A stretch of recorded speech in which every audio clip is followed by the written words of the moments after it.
Hello and welcome to my next video for the Medway property blog. My name is Spencer Fortag. I'm the author of the blog, which can be found at medwaypropertyblog.com. Today I'm going to be answering the age-old question, which is a better investment, freehold or leasehold property? Now the answer to that question may not be as simple as you first think. You find me today in Chatham Docks, and behind me you can see the development area known as St Mary's Island. And why have I come here?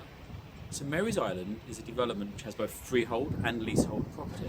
So it's a really good example for me to talk about. So let's go and have a look at St Mary's Island, and I'm also going to be telling you about the advantages and disadvantages of both leasehold and freehold property.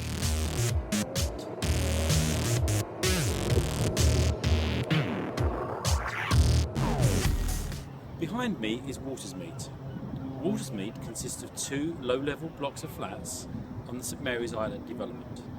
St Mary's Island was originally developed in the early 2000s and has been popular for both tenants and owner-occupiers alike. There was a range of properties starting from one-bedroom apartments going up to four-bedroom houses. So there's a good cross-section of people living here, ranging from people who work close by to families. It's a popular location for families because on St Mary's Island there's a school, there's a doctor's, there's a church, and also, as I previously mentioned, there's those large type houses. Properties in Watersmeet typically start at about £190,000 for a leasehold property.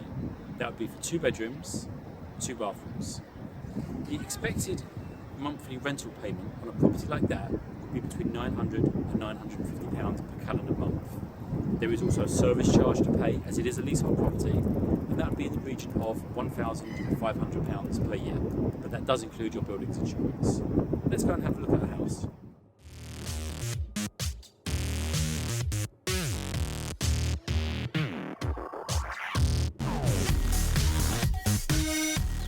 We're now in one of the many squares that make up St Mary's Island as a development, and as we take a quick look around, the one thing that should strike you is the very different types of properties that are here.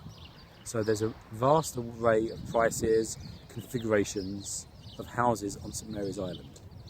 But I told you I would talk about freehold versus leasehold, so let's do that. We're going to look at a 4-bedroom detached property with a value of £410,000. The rental you would achieve on that property would be £1,450 per calendar month. As the birds chirp merrily away in the background, let's talk about the advantages and disadvantages of leasehold and freehold property. With freehold property, the advantage is that you own the land and everything on it, and there's no maintenance charge to pay. Although that's slightly complicated at St Mary's Island, where the houses do have to pay a small maintenance charge for the upkeep of St Mary's Island. The charge there is between £200 and £300 per year. The disadvantage of a freehold property is that generally they're more expensive to buy in the first place, so greater capital outlay.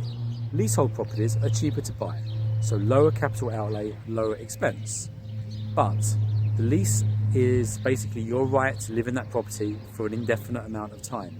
Indefinite since the Leasehold Reform Act, which gives all lessees the automatic right to renew their lease. However, the lease extension comes at a cost. Apart from your legal fees, there'll be a marriage value attached to that, and that value depends very much on where the property is, the value of it, and how long is left on the lease. The other thing worth noting is that where leases have less than 75 or 80 years to run, they become harder to mortgage, and your choice of lenders will be more limited, and perhaps there'll be higher fees and higher interest rates to pay on properties where they have shorter leases. So that's certainly one thing to consider as a landlord. The advantage of buying a leasehold property is that generally the costs are much lower. Look at our example today. A house is going to cost you in excess of £400,000, where you can be in the same development with a leasehold property for around about £200,000.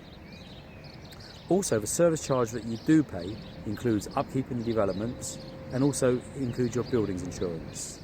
I promised you an answer to the question, what is better as an investment, leasehold or freehold property? And really the answer to that question depends very much on you. What do you want to achieve? Are you buying it for a rental investment, for a long-term hold, and to take an income each month from the rental? Or are you buying the property for capital appreciation? Generally, freehold properties appreciate better than leasehold properties. If you need any advice on a property that you're looking at as an investment, even if it's with another agent, please feel free to email me, spencer@docksidekent.com. You can also check my blog out at www.medwaypropertyblog.com. Thank you so much for watching.